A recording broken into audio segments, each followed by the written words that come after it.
hea minister! Tegelikult on meil siin tegu haruldase juhtumiga, kus veel kevadel ehk enne Riigikogu suvevaheaega sisse antud arupärimine ei kaotanud absoluutselt oma aktuaalsust, vaid pigem, ma arvan, on isegi rohkem aktuaalne just nüüd.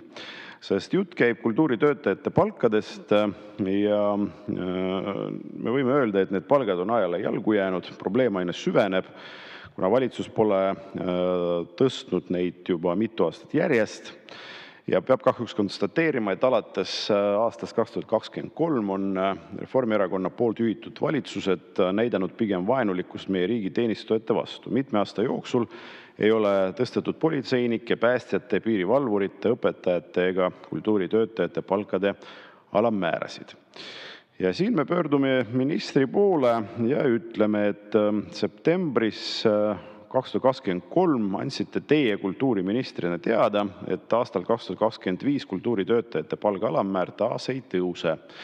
Tuletan meelde, et viimane kultuuritöötajate palga tõus toimus 2023. aasta alguses. Kokku on kultuuritöötajatel olnud 6 aasta jooksul 3 palgatõusu aastatel 2019, 2021 ja 2023, kokku 35% võrra, aga samal perioodil on inflatsioon olnud üle 40%. Aastatel 2023 ja 2024 läksid näiteks toidukaubad 40% võrra kallimaks. Kõrgharidusega kultuuritöötaja palga alammäär on aga praegu, ja see nii on, 1600 eurot kuus bruto. Kardan, et meie kultuuritöötajad ei ole enam nõus ennast lohutama mõttega, et riigi majanduslik olukord on jätkuvalt keeruline. Seda näitas ilmekalt eelmise aasta september, kui Eesti teatrirahvas kogunes Stenbocki maja ette avaldama meelt kultuuritöötajate põhipalga mitmeaastase külmutamise vastu.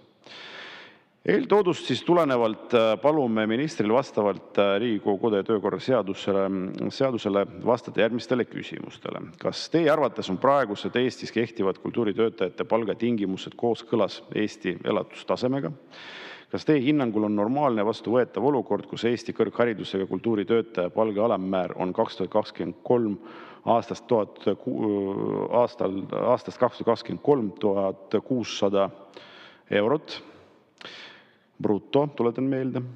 Kas Eesti kultuuritöötajad saavad arvestada sellega, et nende palga alammäär tõuseb järgmisel aastal ehk aastal 2026? Mis on teie sõnum Eesti kultuuritöötajatele? Kas sama, mille käis välja nüüdseks juba endine siseminister Lauri Läänemets politseinike ja päästjate palkade alammäärade kohta? Olge rahul sellega, et teid ja teie palkasid ei kärbita. Juba rohkem kui aasta tagasi tegi teenistujate ametiliitude keskorganisatsioon TALO riigile ettepaneku alustada läbirääkimisi, et tõsta töötasu alammäära järgmisel aastal seniselt 1600 eurolt 2036. Aastaga on hinnad ainult kerkinud ja inflatsioon kasvanud. Kas teie arvates on selline ettepanek realistlik ja kas olete valmis sellega järgmise aasta riigieelarve läbirääkimistele minema? Aitäh!